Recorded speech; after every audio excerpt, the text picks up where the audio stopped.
2024 లేదా 25లో డిగ్రీ లేదా బీటెక్ చదివారా? సాఫ్ట్‌వేర్ జాబ్ కోసం ఎదురు చూస్తున్నారా? అయితే కోడ్ జ్ఞాన్ 100 డేస్ కోర్సులో చేరండి, జాబ్ సాధించండి. నమస్కారం రవీంద్రనాథ్ ఠాగూర్ గారు. నమస్తే అండి సిరి గారు. సార్, ఈ మధ్య కాలంలో మనం చూసుకున్న ఎప్పటి నుంచైనా కూడా ప్రాపర్టీ విషయాల్లో చాలా మంది గొడవలు పడడం మనం చూస్తూ ఉంటాం. అసలు తాతల ఆస్తి ఎవరికి చెందుతుంది సార్? అందులో హక్కు ఎవరికి ఉంటుంది? కొడుకుకా, కూతురుకా, లేదంటే మనవరాలుకా, మనవుడికా? తాతల ఆస్తి ఎవరికి చెందుతుంది? హిందూ సక్సెషన్ యాక్ట్ 1956 ప్రకారం 1956 హిందూ వారసత్వపు చట్టం క్లిస్టర్ క్లియర్గా చెప్పినటువంటి ఒక యాక్ట్ ప్రకారం మనం ఏం చెప్తామంటే, ఏదైతే ప్రాపర్టీ ఉందో తాతల నుంచి వస్తున్న ఆస్తి ఏన్షియంట్ ప్రాపర్టీ అంటే తండ్రి యొక్క తండ్రి మనవరికి చెందుతుందా మనవరాలకి చెందుతుందా అని చెప్పే ముందుగా తాత యొక్క ఆస్తి తండ్రికి చెందుతుంది. ఇది గుర్తుపెట్టుకోవాల్సిన విషయం. తండ్రికి చెందకుండా డైరెక్ట్గా మనవడికి కానీ మనవరాలకు కానీ చెందే అవకాశమే లేదు. ఫర్ ఎగ్జాంపుల్, ఒక తండ్రి గారి యొక్క ప్రాపర్టీ ఉంది. ఈ ప్రాపర్టీ కూడా ఎలా వచ్చిందని కూడా ఇంపార్టెంట్. ఏ రకంగా వచ్చింది, అది కూడా స్వార్జితమా లేకపోతే ఆయన మరలా వాళ్ళ వారసత్వంగా అంటే ఆయనకి పూర్వీకుల ఆస్తి వచ్చిందా అన్నది కూడా ఇంపార్టెంట్. ఇక్కడ ఈ పాయింట్ మనం విశ్లేషణ చేసే ముందు ఏంటంటే, తండ్రి యొక్క ఆస్తి అంటే తాతగారి యొక్క మరలా ఆ తాతగారి నుంచి మరలా ఆస్తి వారసత్వంగా వచ్చినటువంటి అయితేనే ఈ యొక్క రూలు ఈ వారసత్వపు హక్కు చట్టం కింద వర్తిస్తుంది. అంటే ఉదాహరణకి తండ్రి గారి నుంచి ఒక ప్రాపర్టీ వచ్చింది. తండ్రి గారికి మరలా ఒక ముగ్గురు ఉన్నారనుకుందాం. ఇక ఏబిసి అనేటువంటి ఒక ముగ్గురు అబ్బాయిలు ఉన్నట్లయితే ఈ ఏబిసి అన్న వాళ్ళకి ముందుగా చెందుతుంది. ఉదాహరణకి ఒక 10 ఎకరాల పొలం ఉంది. ఈ 10 ఎకరాల పొలంలో ఈక్వల్ పార్ట్ అన్నది 3.3, 3.3, 3.3 చొప్పున వాళ్ళందరికీ కూడా ఈక్వల్ పార్ట్స్గా ఉంటుంది. ఇప్పుడు ఏ అనే వ్యక్తికి మరలా ఒక ఇద్దరు పిల్లలు ఉన్నారు అనుకుందాం. ఎక్స్ వై అని చెప్పి ఇద్దరు పిల్లలు అనుకుందాం. ఇప్పుడు ఏ యొక్క ప్రాపర్టీ అంటే ఈ ఎక్స్ అనే వై అని వాళ్ళకి ఏ అనే తండ్రి అయితే, వాళ్ళ తాతగారి నుంచి వచ్చిన ప్రాపర్టీ ఏదైతే పార్టిషన్ చేశాడో ఆ పార్టిషన్ ప్రకారమే ఈ కింద ఎక్స్ వై వాళ్ళకి చెందుతుంది. అదేవిధంగా బికి చెందినటువంటి ఆస్తి వాళ్ళ పిల్లలకు చెందుతుంది, సికి చెందినటువంటి ఆస్తి వాళ్ళ పిల్లలకు మాత్రమే చెందుతుంది అని క్లియర్గా ఈ యొక్క హక్కు చట్టంలో రాయడం జరిగింది. ఇది ఎలా చెందుతుంది హక్కు కూడా అంటే, తండ్రికి చెందకుండా మనవడికి కానీ మనవరాలకు కానీ చెందే హక్కు లేదు. ముందు వాళ్ళక్కడ పార్టిషన్ జరగాలి. వాళ్ళ విభజన చెందిన తర్వాత మాత్రమే మనవడికి కానీ మనవరాలకు కానీ చెందుతుంది. మరలా వాళ్ళ పిల్లలకి వాళ్ళకు కూడా చెందుతుంది. ఇది వెరీ వెరీ ఇంపార్టెంట్ పాయింట్. అంటే ఇక్కడ ఉదాహరణకి ఈ ఎక్స్ అనే మనవడికి బి తాలూకా ప్రాపర్టీ అందే అవకాశం లేదు. ఎందుకంటే వీళ్ళకి ఆల్రెడీ ప్రాపర్టీ ఏ పరంగా ఉంది కాబట్టి అందులో ఉన్నటువంటి పార్ట్ అలా కిందకి వెళ్ళాల్సిందే తప్పించి ఆ భాగస్వామ్యం నుంచి వెళ్ళే అవకాశం లేదు. ఇక్కడ మరొక క్వశ్చన్ ఏంటంటే, మరలా అమ్మాయిలకు కూడా చెందుతుందా? ఎగ్జాక్ట్లీ, అమ్మాయిలకు కూడా ఈక్వల్ పార్ట్గానే చెందుతుంది. కొడుకుకి ఎంతైతే హక్కు చెందుతుందో ఈక్వల్ పార్ట్ అమ్మాయికి కూడా చెందుతుంది.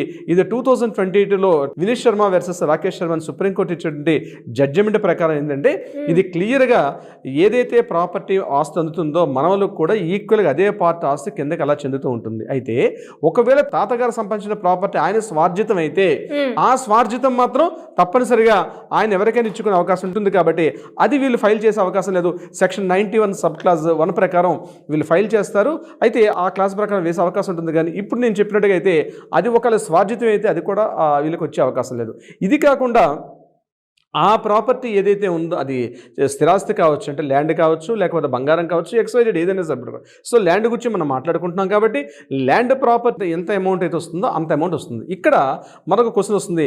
ఒకవేళ తండ్రి మైనర్గా ఉన్నప్పుడు అంటే తన మనవడు తనకు కొడుకు అంటే తాతగారి యొక్క ప్రాపర్టీ అమ్ముతున్నాడు, తాతగారు తండ్రి గారు మనవడు, ఒకవేళ తాత నుంచి వస్తున్నటువంటి ఏదైతే పిత్రార్జితం అంటే వాళ్ళ తాతగారికి వంశపారంపర్యంగా వస్తున్న ప్రాపర్టీ ఏదైతే ఉందో, ఒకవేళ పిల్లలు మైనర్గా ఉండేటప్పుడు అంటే మనవడు మైనర్గా ఉండేటప్పుడు తండ్రికి కొన్ని సందర్భాలు అమ్మినటువంటి కేసులు కూడా కొన్ని వందల వేల కేసులు ఈరోజు హైకోర్టులోను సుప్రీంకోర్టులోను కోర్టులో కూడా కొన్ని వేల కేసులు ఉన్నాయి. దీనిలో ఏంటంటే చాలామంది ఇది కూడా ఒక డౌట్ వస్తుంది. నేను అది కూడా వివరించే ప్రయత్నం చేస్తాను. అటువంటి సందర్భాల్లో మనవడు మైనర్గా ఉండేటప్పుడు తండ్రి అమ్మే హక్కు ఉంటుందంటే డెఫినెట్గా పూర్వీకుల నుంచి వస్తున్నటువంటి ఏదైతే పూర్వీకుల ఆస్తి ఏన్షియంట్ ప్రాపర్టీ ఏదైతే ఉందో, ఒకవేళ తన పిల్లలు మైనర్గా ఉండేటప్పుడు ఆ ప్రాపర్టీ ఒకవేళ అమ్మినా సరే ఆ ప్రాపర్టీ అన్నది ఎవరైతే కొనుక్కుంటారో ఆ ప్రాపర్టీ డిజాల్వ్ అయిపోతుంది. అది ఖచ్చితంగా ఆ యొక్క లావాదేవీ ఏదైతే ఉందో, కొనుగోలు అమ్మకాలు ఏదైతే ఉందో అది పూర్తిగా రద్దు చేసే అవకాశం ఈ మనవడు మళ్ళీ కేసు ఫైల్ చేసుకుంటే దానికి అవకాశం ఉంటుంది.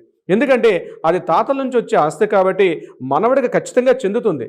మనవడి యొక్క పర్మిషన్ ఈవెన్ మైనర్గా ఉండేటప్పుడు మనవడు కావచ్చు మనవరాలు కావచ్చు ఇద్దరు ఎవరికి ఈక్వల్గా ఉండే నేను చెప్తున్నాను. కాబట్టి ఇద్దరిలో ఎవరైనా ఎవరైనా మైనర్గా ఉండేటప్పుడు అంటే మేజర్ అయ్యేటప్పుడు సంతకాలు తీసుకోవాలి, వాళ్ళు మైనర్గా ఉన్నారు కాబట్టి వాళ్ళకి సంబంధం లేదు, మేము ప్రాపర్టీ అమ్మేస్తాం అని తండ్రి అనుకుంటే కుదరని పని.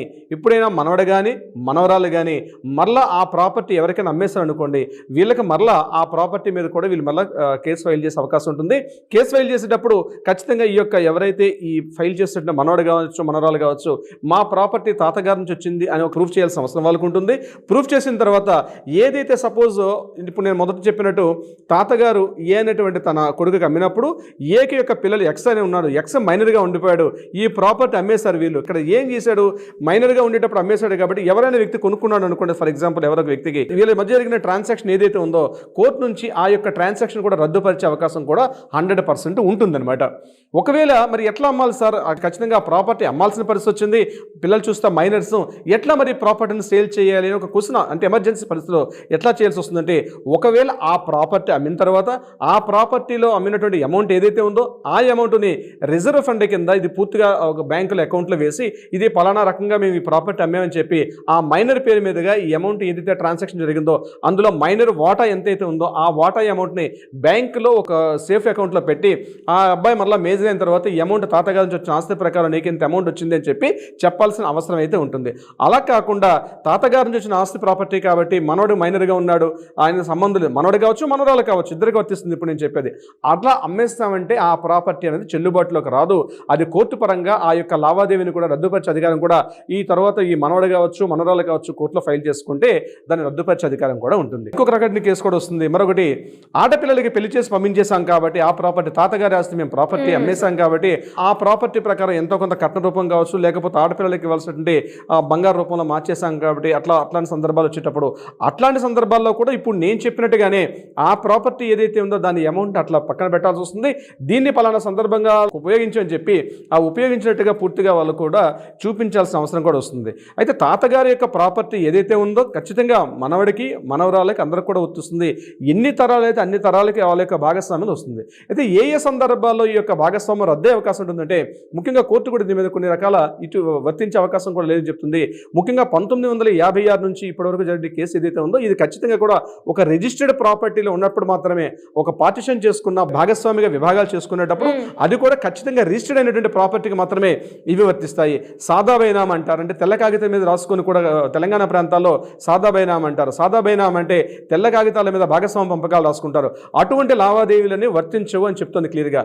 ఇకపోతే నలుగురు పెద్ద మనుషులు కూర్చొని మాట్లాడుకొని ఓరల్గా మాట్లాడుకోవడం, అంటే కమిట్మెంట్ రిటర్న్ కమిట్మెంట్స్ కాకుండా ఈ పెద్ద అన్నయ్యకి ఈ ప్రాపర్టీ వస్తుంది, చిన్న వాడికి ఈ ప్రాపర్టీ వస్తుంది, పెద్ద అమ్మాయికి ఈ ప్రాపర్టీ వస్తుంది చెప్పి ఓరల్గా మాట్లాడుకున్న వాటికి కూడా చెల్లుబాటు అయ్యే అధికారం లేదు. కాబట్టి అటువంటి వాటి మీద కూడా ఈ యొక్క భాగస్వామి పంపకాలు చేసుకునేటప్పుడు ఇవి రద్దయ్యే పరిస్థితి అవకాశం ఉంటుంది. సో ఖచ్చితంగా రిజిస్టర్డ్ ప్రాపర్టీ ఉండాలి, అది సాదా బైనామా కాకుండా అది ఖచ్చితంగా రిజిస్టర్డ్ ప్రాపర్టీ ఉండాలి. అది ఎకరాల ప్రాపర్టీ అయితే మనకి రెవెన్యూ డిపార్ట్మెంట్లో ఉండాలి. ఏదో ఒక రకంగా ఉన్నప్పుడు మాత్రమే ఈ భాగస్వామి పంపకాలు తాతగారి యొక్క ఆస్తి తండ్రి గారికి చెందిన తర్వాత మాత్రమే కొడుకుకైనా మనవడికైనా మనవరాలకైనా చెందుతుంది తప్పించి డైరెక్ట్గా మనవడికి మనవరాలకి చెందే అవకాశం మాత్రం ఎట్టి పరిస్థితులు లేదని చెప్పి మన కోర్టులో ఉన్నటువంటి అనేక కొన్ని వందల తీర్పులు వచ్చాయి దీని మీద.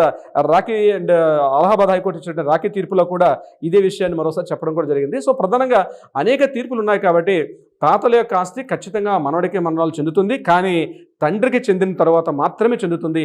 ఎంతమంది పిల్లలు ఉంటే ప్రతి ఒక్కరికి కూడా అమ్మాయికి అయితే అమ్మాయికైనా అబ్బాయితో పాటు ఈక్వల్ పార్ట్స్ ఉంటే తప్పించి ఇందులో ఒకరికి ఎక్కువ ఒకరు తక్కువ ఉండే అవకాశం మాత్రం ఎట్టి పరిస్థితులు లేదు. అది స్వార్జితమైన ప్రాపర్టీ అయితే మాత్రం ఎట్టి పరిస్థితుల్లో యొక్క మనవడికి కావచ్చు కొడుకులకు కావచ్చు వాటి మీద వాళ్ళు ఎవరికైనా రాసుకోవచ్చు, వాళ్ళ మీద హక్కు లేదు. కేవలం పిత్రార్జితం అంటే ఏన్షియంట్ ప్రాపర్టీగా మాత్రమే ఈ యొక్క హక్కులు అయితే ఉంటాయండి. శ్రీగారు great sir, great information. And దాంతోపాటు ఎవరికైనా కూడా ప్రాపర్టీ పరంగా ఎలాంటి ఇష్యూస్ ఉన్నా కూడా లీగల్ పరంగా వెళ్ళాలి అనుకునే వాళ్ళకి మీ గైడెన్స్ కావాలి అంటే ఏ విధంగా మిమ్మల్ని అప్రోచ్ అయ్యే ఛాన్స్ ఉందంటారు? ముఖ్యంగా ఈ ఆస్తి పంపకాలు, భాగస్వామ్య పంపకాలు, తాతల నుంచి వస్తే ఆస్తికి సంబంధించిన వివరాలు, ఆడపిల్లలకు సంబంధించిన ఆస్తి హక్కులు, వాటికి సంబంధించిన అవిభాజ్య పత్రాలు, వీటికి సంబంధించి ఎటువంటి డౌట్స్ ఉన్నా లేకపోతే న్యాయ సలహా సంప్రదింపులు కావాలనుకున్నా తప్పనిసరిగా కింద స్క్రోల్ అవుతున్నటువంటి నెంబర్ కాంటాక్ట్ చేయగలిగితే డెఫినెట్గా మన లీగల్ టీం వాళ్ళకి అప్రోచ్ అవుతారు, తగిన విధంగా సలహా సూచనలు ఇచ్చే ప్రయత్నం చేయొచ్చు. Thank you sir, thank you so much. Thank you so much అండి శ్రీ గారు.